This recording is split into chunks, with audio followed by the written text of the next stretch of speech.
Á fáum stöðum á jörðinni eru vísindamenn í jafn nánum tengslum við eldsumbrot og hér á Íslandi. Segja má að rannsóknir á gosinu í Eyjafjallajökli hafi staðið yfir þegar eldsumbrotin hófust í Grímsvötnum.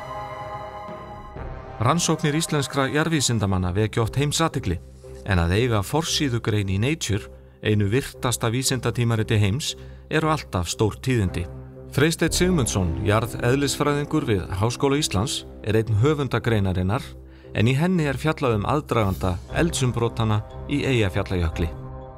Rannsóknir á hegðun eldfjalla sem hafa sofið lengi eða legið lengi í dvala. Þar eru tiltölulega fá dæmi þar sem við geta fylgst vel með aðdraganda eldgosa.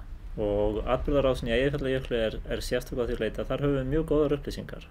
Það sem kemur í ljós að það voru stök kviku innskot yfir 18 ára tímabil. Það var nú eiginlega ekki fyrr en sprengigosið hófst sem við áttuðum okkur svona á samhengi þessara innskota við sprengigosið. Þannig að það var sem mikið magna kviku sem kom inn í fjallið, en það hafði ekki hitt á þessa bergkviku sem hafði legið lengi líklega undir miðjufjallinu.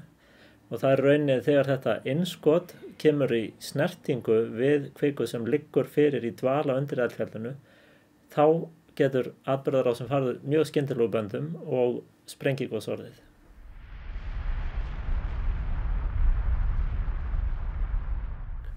Þetta gæti verið dæmigerð atburðarás annars staðar í heiminum.